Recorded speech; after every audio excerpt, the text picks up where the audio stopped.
Hello everyone, I am Shubham Kumar, President of AAYUSHMAN and Pharma Innovation Club of KIET School of Pharmacy. In this video, we are going to tell some information about hemophilia.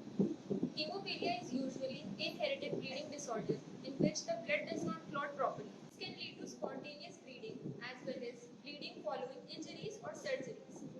Blood contains many proteins called clotting factors that helps in stopping the bleeding. People with hemophilia have low levels of factor 8 or 9.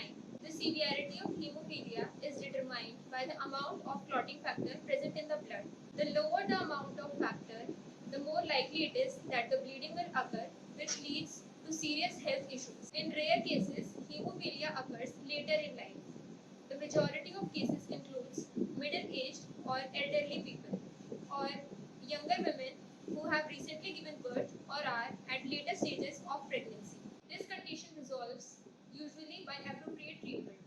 Symptoms of hemophilia are many large and deep bellies, unusual bleeding after vaccination, pain, swelling, and tightness in your joints, blood in your urine and stool, nosebleed without a known cause. In infant, unexplained irritability, unexplained and excess loss of blood from cut and injuries, and after surgery or a dental wound, bleeding in brain, which leads to the headache, bleeding of mouth and gums, and bleeding which are hard to stop after tooth decay.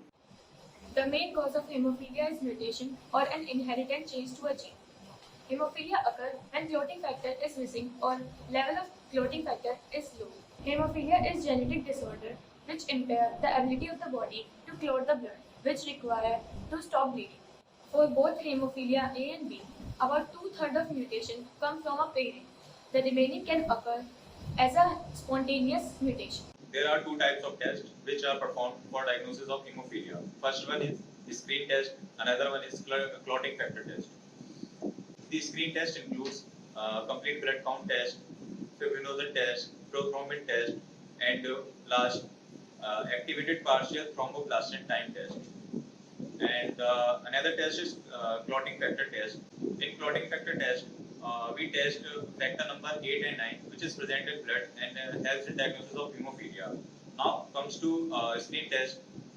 First one is fibrinogen test, in which we study the factor number 1, which used to diagnosis of hemophilia. Another test is prothrombin test, in which we test the ability of factor 1, 2, 5, 7, 10, which helps in blood clotting and are used in diagnosis of hemophilia.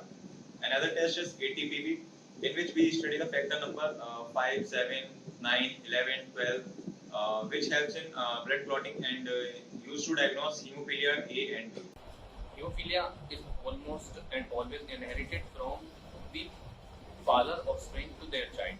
If a female is inherited from hemophilia, that there may be possibilities that she would be inherited hemophilic allele from both of the parents, or the hemophilic allele is present on one X chromosome. This would be true if the mother doesn't have hemophilic allele.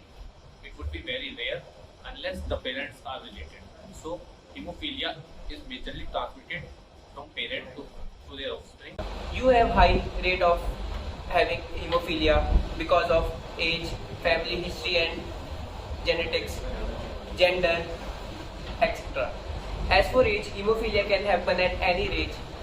Infants are more likely to develop vitamin K deficiency as an adult. There are other treatment and medical conditions which may increase of having hemophilia, like bowel treatment, blood transfusion, cancer, pregnancy, bowel surgery, etc. Firstly, hemophilia can cause damage to the joints. Bleeding in the joints and the muscles is the most common type of bleeding in hemophilia. It can cause swelling and pain in the joints in short term. In longer terms, it can cause the muscles to swell and entrap the blood, which poses pressure on the nerves, which can damage the nerve. Secondly, it can cause development of inhibitors or antibodies to the clotting factors. Over 15 to 20% of the people having hemophilia can develop a complication called inhibitors. Inhibitors are antibodies that are produced by the body's immune system that act against the clotting factors in treatment of hemophilia. They therefore prevent the clotting factors from doing their job. Bleeding in the brain or the head can cause serious problems like seizures or paralysis, and even death can occur if the bleeding is not stopped.